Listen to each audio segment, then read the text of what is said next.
Have you ever wondered why some compliments, though simple, keep someone awake at night, while others, flowery and ornate, vanish like the wind? The truth is this: words that linger are not born from eloquence, but from the inner strength of the one who speaks them.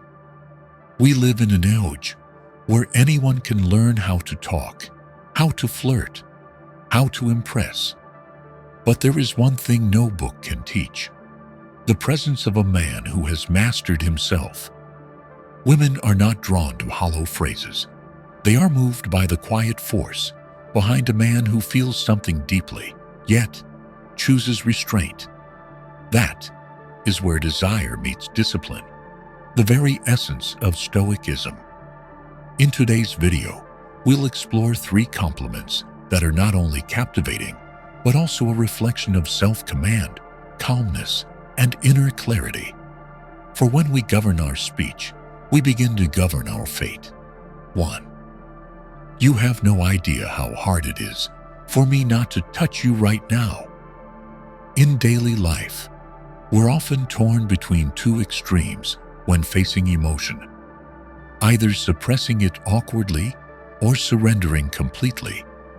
Yet there is a third path, more subtle, more courageous: the ability to acknowledge emotion clearly without letting it dictate our behavior. This is the heart of Stoicism: to govern the self without denying the soul. When a man utters, "You have no idea how hard it is for me not to touch you right now," he's not merely expressing desire. He's recognizing it. He sees it, names it: attraction, longing, temptation. But instead of acting on it, he pauses. He chooses to observe, not obey. This is not repression. It is conscious restraint. In classical Stoicism, emotions arise naturally from our perception of the world and the meaning we assign to things and people. Marcus Aurelius once wrote, "You may not control what happens outside you, but you can control how you respond." That means when feelings emerge, the Stoic doesn't suppress or indulge them. He observes them like a river, without diving in or turning away. He watches the flow, understands its nature, and then decides how to respond. This becomes especially significant in relationships.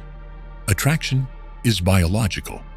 It needs no justification and follows no order. But a man of depth doesn't lose himself in the moment. He sees the pull, feels the tremor, yet holds his ground. When he says, "I'm trying not to touch you," it's not weakness. It's a testament to inner clarity. He doesn't pretend to feel nothing, but he refuses to be ruled by what he feels. This is a rare balance. Most either react on impulse or act aloof to appear unaffected. Neither reveals real strength. True strength, in Stoic terms, is to see your weakness, name it, accept its presence, but never let it steer your actions. That man isn't desireless. He simply doesn't let desire decide. Such restraint reveals deep self-mastery. To refrain is not to do nothing.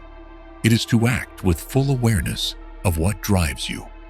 If a man holds back out of fear or guilt, that's not strength, but anxiety. But if he fully understands his attraction, knows where it comes from, and chooses his action calmly, that's maturity. Stoicism doesn't seek to create cold, emotionless beings. It teaches us to deepen our relationship with emotion, to not be enslaved by it. So when a man says, "I'm trying not to touch you," with composure, he displays a rare gift. He feels deeply yet remains in control. There is no denial here, no fake toughness, just the truth, an honest recognition and wise handling of emotion. And that creates a distinct kind of energy. Instead of coming off as weak or overly sentimental, the man exudes a mysterious magnetism, because the other senses the depth and discipline within. What's more, this restraint doesn't dull the emotion, it sharpens it. Because the action never happens, it becomes more vivid. The unacted moment, fully seen but held back, etches itself into memory. In that imagined space, it is the silence, the not touching that haunts. So when a man says, "I'm trying not to touch you," it's more than flirtation. It's a life stance, a demonstration of self-governance amid emotional storms, a living form of Stoicism, not theory, but practice, rich with feeling and resolve. And that's why it lingers in the heart, even long after the words have faded. In emotional experience, one peculiar truth remains. Longing peaks not in fulfillment, but in tension, in deferral. This is the crossroads of Stoicism and modern psychology, the space between desire and discipline. Not instant gratification, but the deliberate delay. That's where the real gravity lives. When a man says, "You have no idea how hard it is for me not to touch you right now," he's not just naming desire. He's embodying the struggle between reaching out and holding back. That very tension creates a field of gravity where attraction is born. Human minds fixate on what's unresolved. Psychologists call this the Zeigarnik effect. We remember the incomplete more than the finished. When something is left unsaid or undone, the brain returns to it again and again. That's why the open-ended, restrained remark leaves such an imprint. In Stoic philosophy, restraint isn't born of fear. It's rooted in self-command.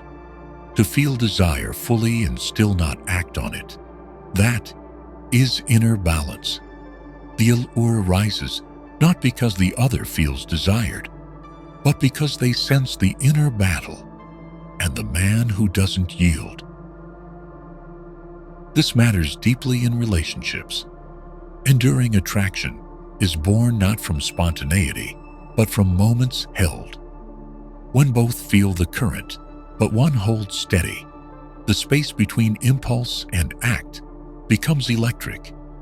The other feels desired, yes, but also honored, respected, and central to a conscious choice. The tension between desire and discipline reveals something profound. Humans aren't just instinct. They can shape their lives through inner order. That not only adds to one's charm, it deepens their character. When a person senses that no matter how strong the pull, you stay true to yourself, they must pause and reflect. Why is he holding back? What's going on inside him? And a new loop begins.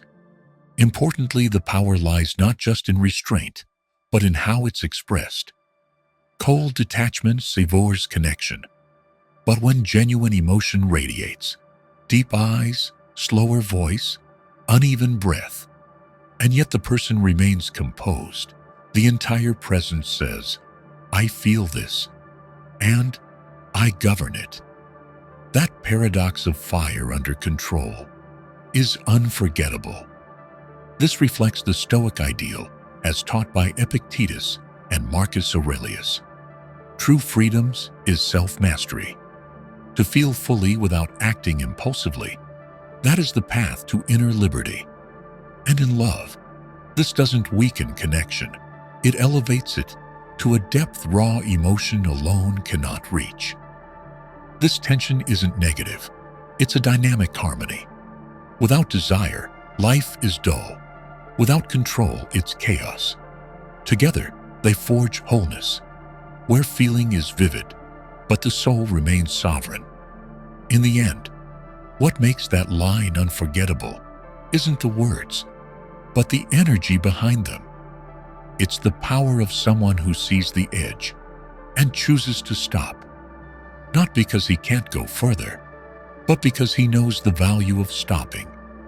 In that moment, he's not just attractive, he becomes rare, a man of deliberate restraint in a world that rushes to indulge.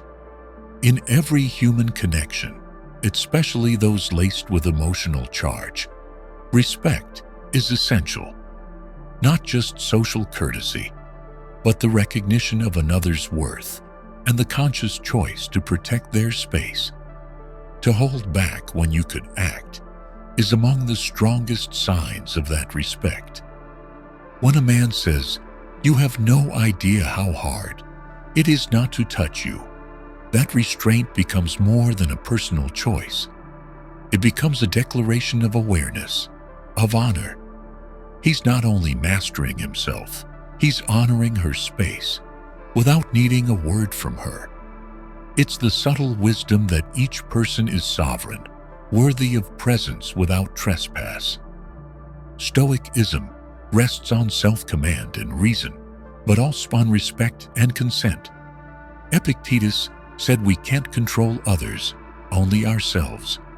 That awareness makes restraint the highest ethical act in intimacy. It places the other's comfort above one's craving. This is not mere endurance, it's clarity. The man knows a single touch could crack fragile trust. So he pauses, not from fear, not from guilt, but from deep understanding. Respect isn't self-denial, it is shared dignity. And restraint rooted in respect builds trust. In every connection, safety is vital. When a woman senses that a man sets his own boundaries, she feels valued and protected. No need to draw lines, he already has. And in that emotional space, trust is planted, and something lasting may grow. Restraint with respect reveals character. The man who stops without being told has an inner code. In an age obsessed with freedom and speed, the slow, self-aware man stands out, not as outdated, but as deeply human. Not because he holds back, but because he does so with understanding and care. So the line, "I'm trying not to touch you," isn't about control.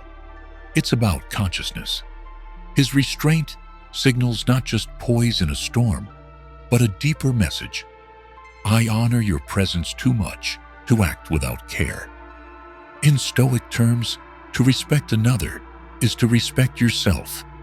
To hold the line protects not just them, but your own integrity. When you cross it, you risk not only the bond, but also your self-worth. So knowing when to pause, when to let silence carry the weight, when to let the unspoken hang, this is the highest form of wise control. Such restraint isn't rejection, it's creation. It creates space for imagination, trust, mutual growth. Within that space, no pressure, no push, just the slow unfolding of connection, built on intention. In a world obsessed with speed and gratification, restraint becomes radical. Not because it's unnatural, but because it reveals a soul not everyone has. And that soul stays in the memory, not because of what happened, but because of what didn't. That is the power of restraint. It elevates a moment by refusing to rush it. Respect doesn't need display. It only needs presence and the wisdom to know the line that mustn't be crossed. 2. There's something about you that drives me crazy, but I can't explain it. In human interactions, especially those charged with emotion, one of the most powerful sources of attraction doesn't lie in clarity, but in ambiguity. When a man says, "There's something about you that drives me crazy, but I can't explain it," he offers no concrete answer, yet he pulls the listener into an endless loop of contemplation. That, more than any compliment, creates a lasting allure. Emotional ambiguity awakens a core trait of the human mind, the drive to interpret, complete, and close unfinished narratives. Psychology identifies this as a natural cognitive response to incomplete or unclear stimuli. When a man expresses something intense, yet unexplainable, the woman doesn't simply receive a compliment. She's immediately compelled to speculate, analyze, and imagine what that something might be. This sentence doesn't point to any specific trait, like beauty, eyes, or a smile. It opens a space, and that space prevents the woman from categorizing herself into any predefined mold. She doesn't know what exactly moves him, but she senses that something does, and that something is strong enough to unsettle him. The mystery isn't in what he hides, but in the fact that his emotions escape rational definition, and that alone strikes deeper than any detailed praise ever could. The human mind reacts intensely to the unclear. When information is missing, the brain fills in the gaps with theory. In emotionally charged contexts, this becomes particularly significant.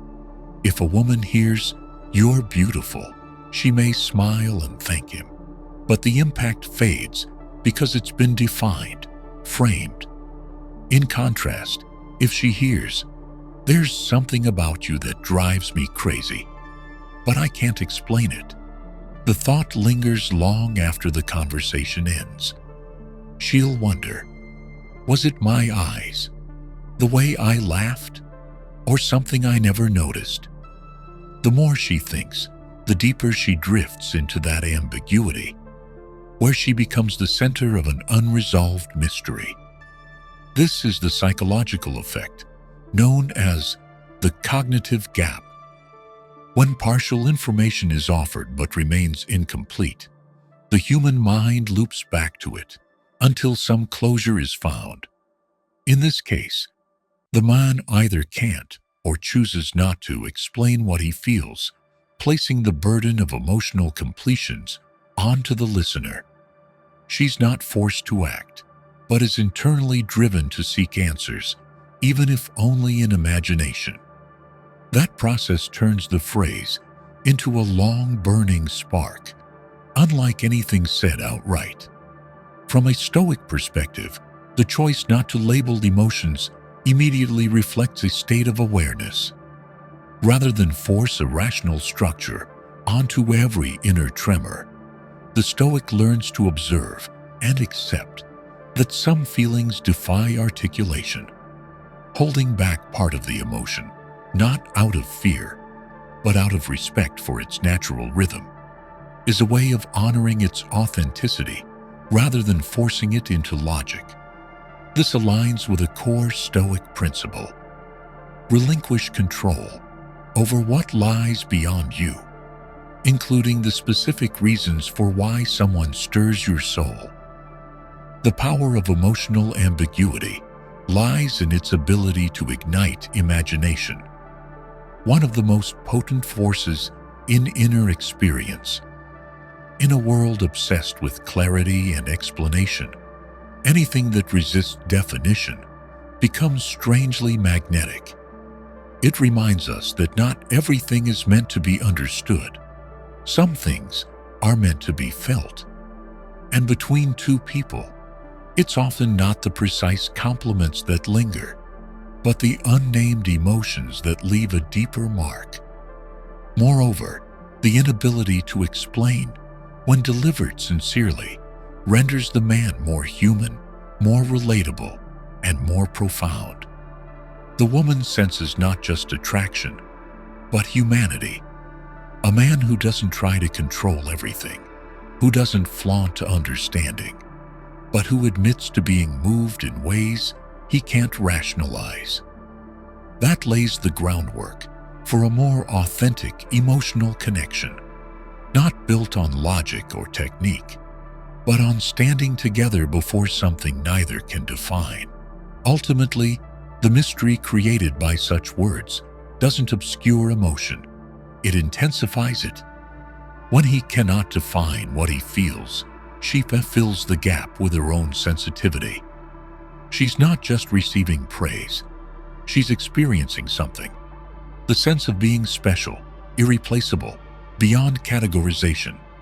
And because it can't be grasped, she'll return to it again and again, haunted not by clarity, but by what remains undefined. In all human interaction, one of our most basic psychological needs is to feel unique, to stand out, and possess a distinct impact on another.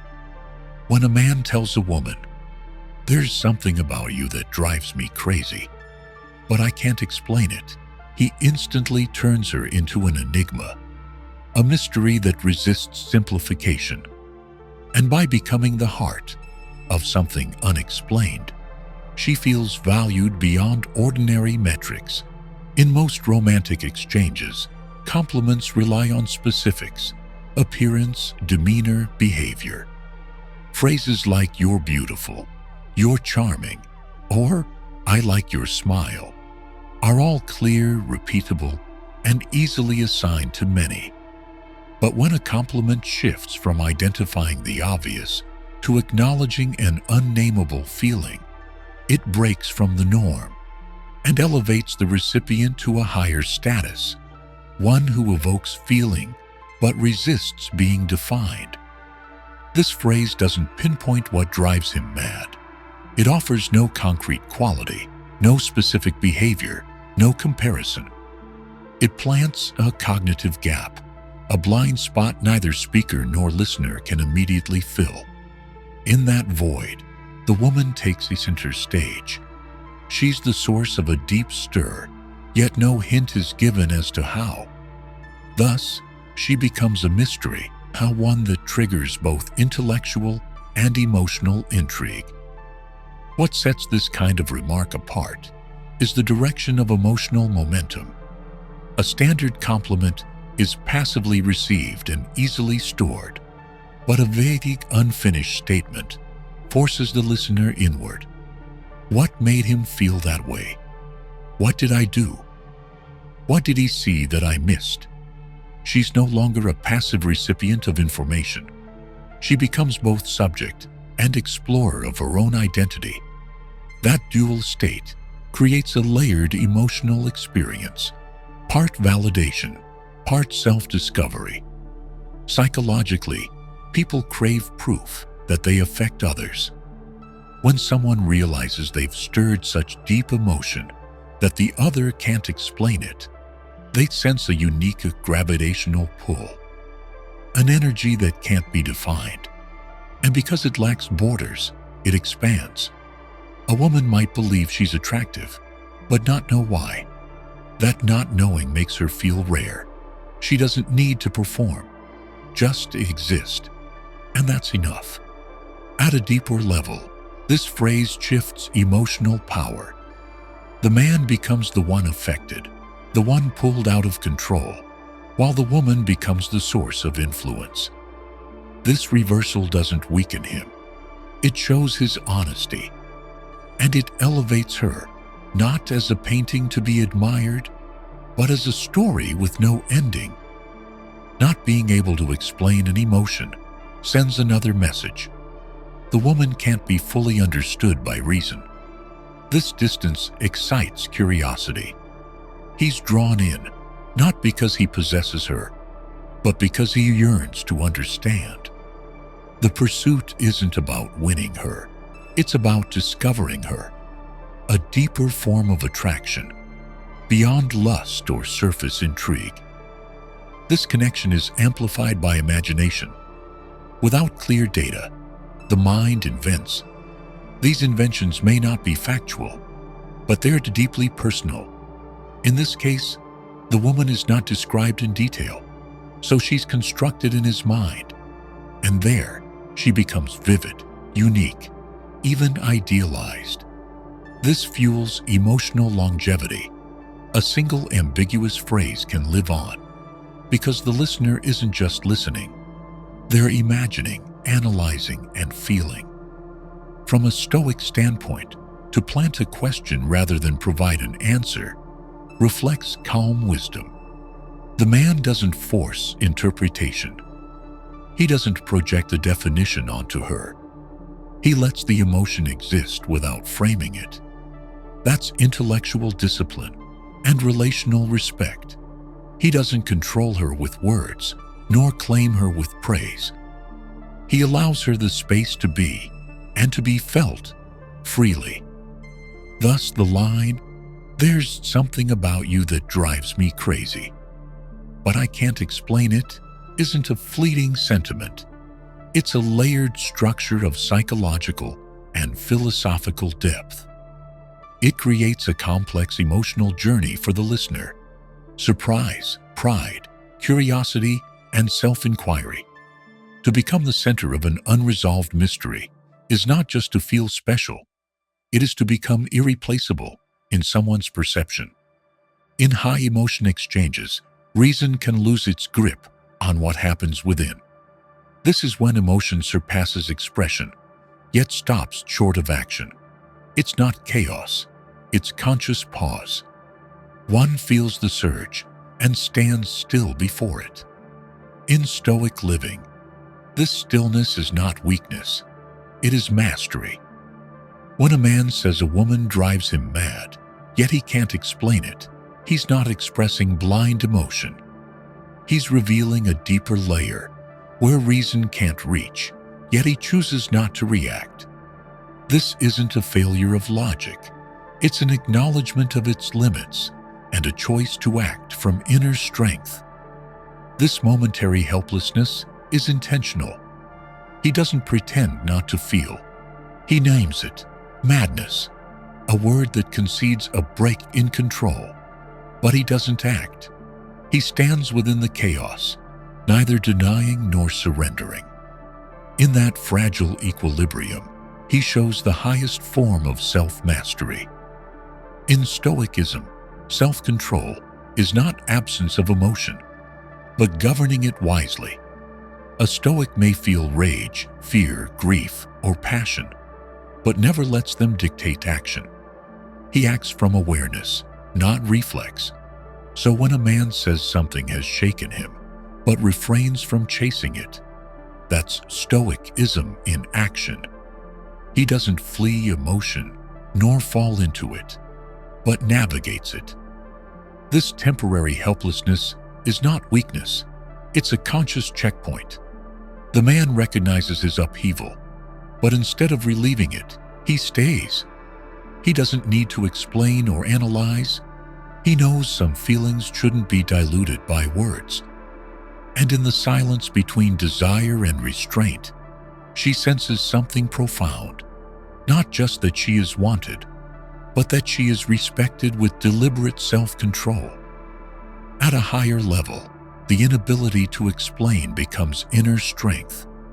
He transcends the need to rationalize everything.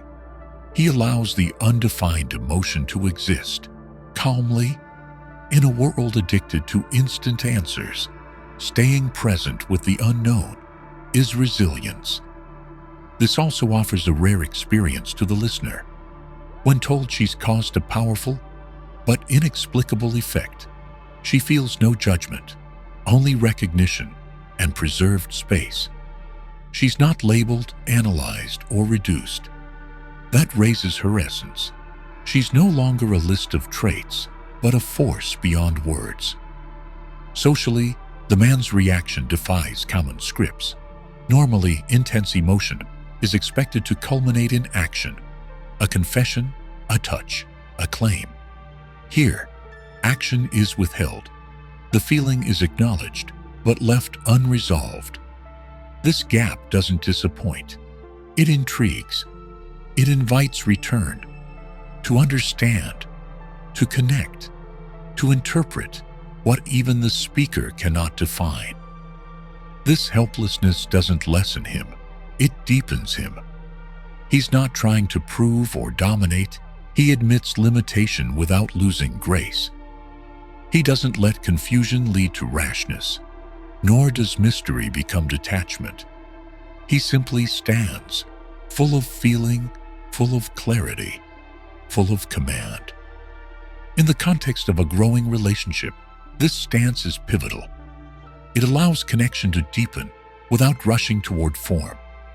To not act amid strong emotion is a silent vow. I feel you, but I don't need to possess you to prove it.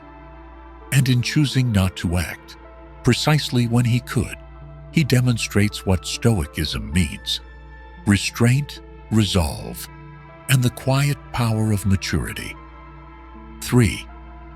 I shouldn't say this, but you're truly dangerous. In the art of emotionally charged communication, words aren't just tools for expression. They're instruments for shaping inner experience. When a man describes a woman as truly dangerous, he's not accusing her of harm or crossing any moral boundary. Instead, dangerous becomes an emotional metaphor, a way of saying that her presence ignites an intensity beyond normal control. And when spoken with restraint, the word becomes a quiet force of seduction, subtle, not showy. Psychologically, attraction rarely stems from appearance alone. It emerges from perceived impact, the ability of another to shift your emotions, your behavior, your very sense of balance. When someone realizes that another person holds that power, the draw becomes profound and enduring. In saying you're truly dangerous, the word compresses every tremble, every longing into a single point, at the edge where reason and emotion meet. What matters most is this: dangerous doesn't stand alone. It's wrapped in intentional restraint. I shouldn't say this, but this structure shows full awareness of consequence, yet a conscious choice to speak anyway. A confession despite self-censorship. That tension makes it alluring.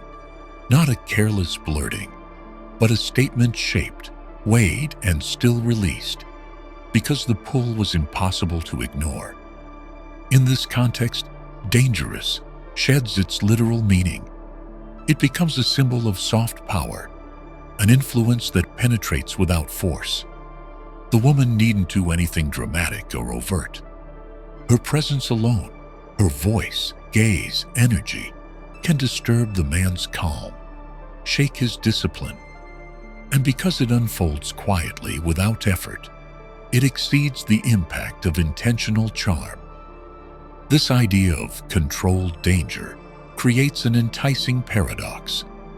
The man acknowledges her impact, yet doesn't lose himself in it. He chooses his words carefully, speaks with awareness, yet allows a crack in his tone. I shouldn't say this. That crack reveals authenticity. It signals to the woman the extent of her influence, not through flattery, but as someone capable of shifting the mental state of another. And in the female psyche, this registers as deep power. Philosophically, especially through a Stoic lens, this reveals a rare balance of emotion and reason. The man doesn't deny his inner upheaval. He admits it, even admits to being slightly threatened by it. But he does not act impulsively. He names the emotion without surrendering to it. And because dangerous is uttered with awareness, it enhances rather than diminishes the speaker's strength. Importantly, this word hits differently for the woman. Unlike standard compliments, often repeatable and forgettable, dangerous invites reflection. She wonders, what does he mean? Where am I dangerous? Why say it if he shouldn't? The lack of clarity extends the emotional arc. It lingers in her mind, triggering imagination, emotion, and self-worth. This psychological effect stems from saying just enough, without explaining, expressing without acting, being honest without being raw. She becomes the center of an emotional event, unfolding in someone else. She's not just seen, she's deeply felt, not simply beautiful, but dangerous, capable of altering someone's internal axis. That kind of power, expressed with restraint, is uniquely seductive. Ultimately, the word dangerous isn't about the woman's objective nature. It reflects her impact on the speaker. It's not a judgment. It's an honest emotional report.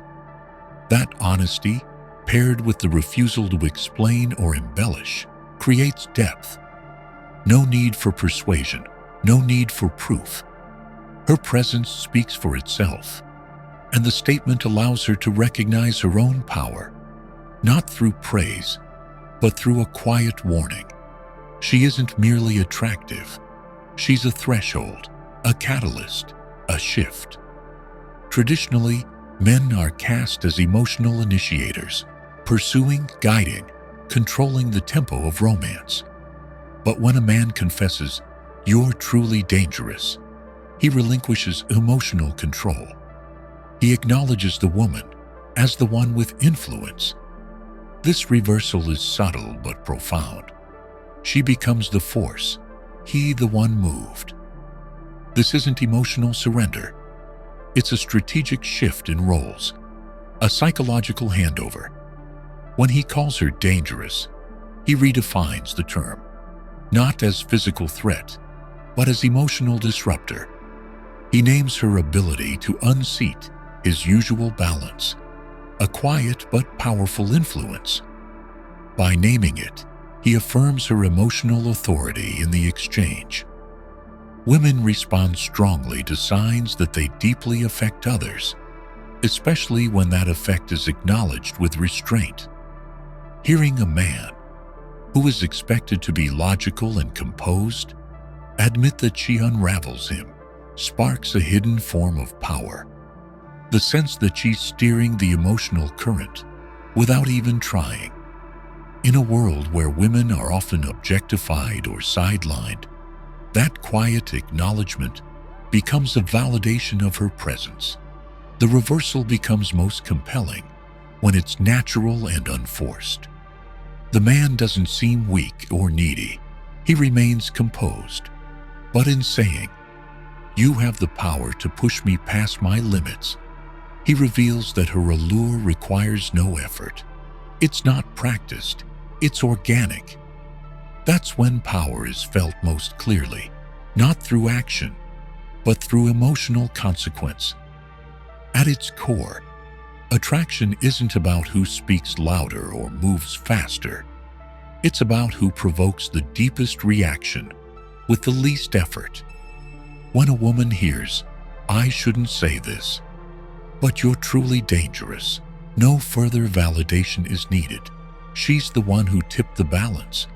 And in relationship psychology, it's this disruption, when kept within bounds, that stimulates the deepest intrigue. The statement also doubles as a symbolic invitation, a glimpse into the man's internal world, where he admits to being shaken. This shifts the relationship from games of control to genuine mutual exposure. Both parties see each other's vulnerability without losing autonomy. The woman feels not only powerful, but trusted, safe enough to be shown a man's soft spot. Stoicism teaches that real strength lies not in controlling others, but in recognizing their influence without losing yourself. Saying "you're dangerous" doesn't weaken the man. It reveals his maturity. He doesn't deflect, doesn't dominate. He gives space to the truth of his emotional state. And in doing so, he opens the door to deeper intimacy. This emotional shift refreshes the interaction's rhythm. When the man, typically the emotional driver, admits he's been moved, a new energy takes hold. The woman leads emotionally. The man maintains behavioral agency. Roles are no longer gendered. They're based on subtle influence, and this soft power often creates deeper, more lasting bonds. When power is exchanged in mutual respect, it doesn't destabilize, it rebalances. It creates a new dynamic, one of alternating leadership, not fixed dominance. And that mutual recognition fosters a relationship where each feels seen, acknowledged, and free to express the nuances of attraction without fear or force. In emotionally charged encounters, we often confront an inner paradox, powerful feelings that can't or shouldn't be acted upon. Here, self-control is revealed most clearly. True Stoic restraint isn't suppression. It's full emotional awareness without surrender. It's the quiet discipline of choosing stillness over impulse. When a man says, "I shouldn't say this, but you're truly dangerous," he reveals his emotional turmoil. It's a public admission of inner instability, yet it also proves his choice to remain composed. The phrase, "I shouldn't say this," shows internal curation, a prior internal debate resolved in favor of honesty. Yet the restraint remains. He doesn't act rashly, doesn't touch, doesn't lose control. He stops at the edge of language, where emotion is acknowledged but not unleashed. That pause becomes a language of mastery, not persuasion, not manipulation, just truth tempered by awareness. Stoicism teaches us to govern our reactions, not the world. Feeling drawn to someone isn't weakness, it's natural, but choosing not to act on it defines character. The man here doesn't deny his feelings or fake composure. He accepts the inner truth and handles it by choosing to feel, not act. At a deeper level, this act reflects cognitive maturity. In emotional peaks, we often act first, reflect later. But this man reflects first. The phrase itself is the product of that reflection. Emotion rises, but he still chooses his response. That gap between emotion and action, that pause, is the mark of freedom. Moreover, his confession opens a new mode of connection, one grounded in honest emotion, with clear boundaries. The woman feels no pressure to respond. There's no expectation in his words. She's placed in a position of influence, but not obligation. That respect amplifies her worth. She is desired, but never possessed. Self-control here also means allowing emotion to exist, without needing to define it. He doesn't try to dissect why she's dangerous. By saying he shouldn't, he acknowledges the potential consequence, but speaks anyway, not to provoke, but to remain honest. This is the Stoic boundary. Feel it, name it, but don't let it take over. Unlike traditional masculinity, tough, stoic, silent, this is a new model of strength, vulnerability with control. To admit you're shaken but still hold your ground shows you're not ruled by feeling. You're in conversation with it. This balance, acknowledging emotion while guiding it, is the essence of sustainable self-mastery. What makes this statement unforgettable is that it aims for nothing. It seeks no reaction, no outcome. It simply acknowledges, "You're dangerous," delivered with measured awareness. In the space between emotion and action, safety is formed, a place where emotion is honored, but never overruns reason. In today's turbulent world, where everything moves too fast and everyone seeks instant reaction, the ability to restrain oneself, especially in emotional communication, has become rare and valuable. I've been in moments when emotion surged so powerfully that I just wanted to say everything, to act right away, and release the tension. But the times I chose to pause, to simply feel and observe instead of chasing the impulse, were the moments that turned out to be the deepest and most memorable, not only for me, but also for the person across from me. The 3 dangerous compliments are not flirting techniques. They are tests of self-command.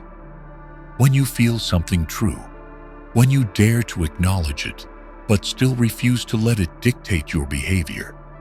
You cease to be reactive and become someone who lives with awareness. Here, Stoicism isn't cold detachment or emotional avoidance. It's the ability to stand with an emotion without being carried away by it. Every day we engage in interactions with lovers, coworkers, friends, where, without mindfulness, we might blurt out careless words or take unnecessary action. But if we learn to create space, to choose our words deliberately, to remain composed even when emotions rise, not only do our relationships deepen, but we also become steadier within ourselves. And that, to me, is the essence of true allure. If you found these reflections helpful in understanding emotional strength, consider like, subscribe, and turning on notifications so you don't miss upcoming content. This isn't just a journey into the nature of attraction. It's a path toward becoming the calmest, strongest version of yourself. Because sometimes the way you choose not to act is what makes you unforgettable. See you in the next video.